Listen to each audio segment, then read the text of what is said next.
నన్ను క్షమించండి. రాత్రంతా నేను మీకు చేసిన అన్యాయం తలుచుకుని నిద్ర కూడా పోలేకపోయానండి. నేను చేసిన పొరపాటు మిమ్మల్ని, మీ మనసుని ఎంత బాధపెడుతుందని నేను అనుకోనే లేదండి. దయచేసి నా పొరపాటు తెచ్చుకునే అవకాశం నాకివ్వండి. ఇందులో ఏదో ఒక రాగం పాడండి. మా నాన్నగారికి వినిపించి పోటీలో పాల్గొనే అవకాశం నేను కల్పిస్తాను. మళ్ళీ ఇదో కొత్త నాటకం? అయ్యో కాదు, ప్లీజ్ నన్ను నమ్మండి. ఓన్లే బాల సరస్వతి, ఆ అమ్మాయి తప్పొప్పుకుని శృతిలోకి వచ్చింది కదా, ఓ రాగ వదులు, మన పని జరుగుతుంది. ఆహా, అద్భుతంగా పాడాడండి. కరెక్ట్. అయ్యా బుల్లిబసయ్య, ఇంత మంచి గాయకుడిని పోటీలో తీసుకోకపోతే మనకే నష్టం. వెంటనే అతని పేరు రిజిస్టర్ చేసుకో. అది మనం పెట్టిన గడువు తేదీ అయిపోయిందండి. మళ్ళీ ఫైల్ తెలిస్తే పోటీదారులు కోతలేస్తారు. ఏ గడువు తేదీ లోపలే వచ్చారు వాళ్ళు. నువ్వే వాళ్ళు మెడపెట్టి గెంటేశావు. జరుగు. వాళ్ళతో పాట పాడిస్తానని నేను మాట ఇచ్చాను. నా మాట కాదంటే చెప్పు, ఏదైనా ప్లగ్ లో వేలు పెట్టి ప్రాణాలు తీసుకుంటే. నువ్వు అంత పని చేయొద్దు. బుల్లిబసయ్యతో నేను చెప్తానుగా. ఇదిగో అతను కూడా పోటీ పిలిపించు. అది నేను చెప్తున్నాను, నువ్వే మాట్లాడద్దు. వెళ్ళు. సరేనండి.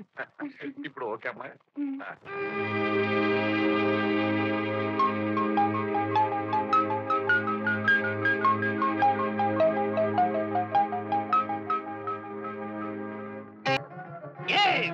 సూర్య చంద్రం గారు పోటీకొచ్చిన పిల్ల కాకుల్ని కమకాలతో గజగజలాడించి సరిగమలతో చలిజ్వరం తెప్పించి తరిమి కొట్టేస్తివి.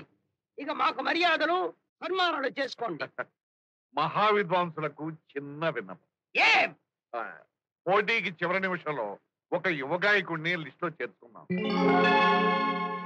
కనుక తమరు అతనితో కూడా. ఏం ఎక్కడ వాడు? రమ్మనండి. ఒక రాగం తీశారంటే వాడు రోగం వదులుతుంది. రండి, పదండి.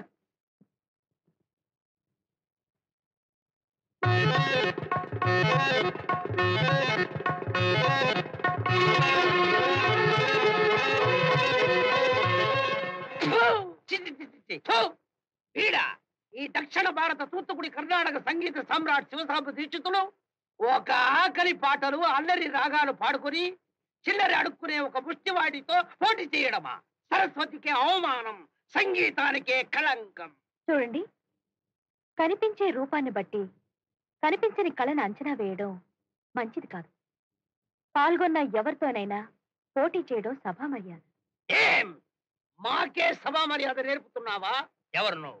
నా కూతురు మోహన. మా అమ్మాయి పేరు మీద ఈ పోటీలు జరుపుతున్నాం కనుక తమరు. సరే కానివ్వండి. కానీ ఈ పిప్పిల కంగాడు సంగీత సంగ్రామంలో మాతో ఓడిపోతే నోరుమోయరా తమరా. నువ్వు మా పాదాల మీద పడి కన్నీళ్లతో కాళ్ళు కడిగి మళ్ళీ జన్మలో పోటీ జోలికి వెళ్ళకూడదు.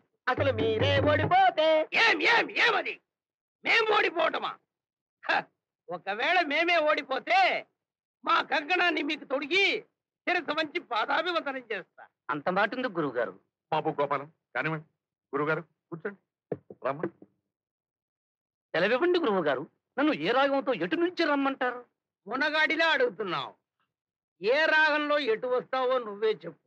నేను సంగీత సాగరంలో పైనుంచి కిందికి, కింద నుంచి పైకి, అటుని చెప్పి ఇటు రాగలను, ఇటుని చెప్పి అటు రాగలను, అటు ఇటు అని చెప్పి ఎటో రాగలను. రాగలను అంటున్నా. అసలు రాగాలు వచ్చా నాన్న? అన్నన్న అలా అంటారే. అన్నీ వచ్చు నాన్నగారు. కోపాన్ని కాఫీలో చూపించి, కళ్యాణిలో కథం తొక్కి, పహాడిలో పల్లవి పాడి, శంకరాభరణంలో వంకరలు తిప్పేసి, కరహర ప్రియులో గిరగిరగిరగిర తొల్లించి, అసావీరులో మిమ్మల్ని కావిరిలో గుట్టుక్కున ముంచి, హనుమంతుడిలో హనుమంతుడినై నేను కుప్పి గంతులు వేయగలను. 4 రాగాల పేర్లు పట్టి అపగంచి బెదిరిద్దామనుకుంటున్నావా? సంగీతం అంటే ఏమిటో రుచి చూపిస్తా. కాసుకో. శృతి.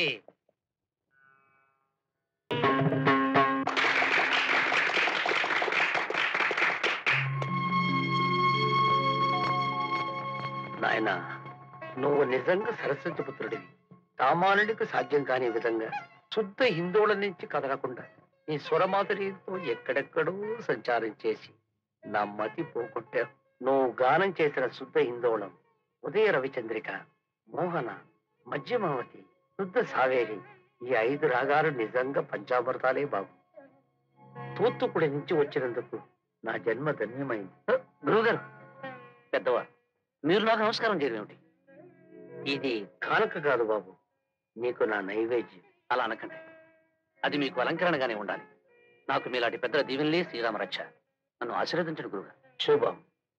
గురుగారు, మీ చేతి మీదుగానే బహుమతి ప్రదానం కానివ్వండి. పదండి. పదమ్మా.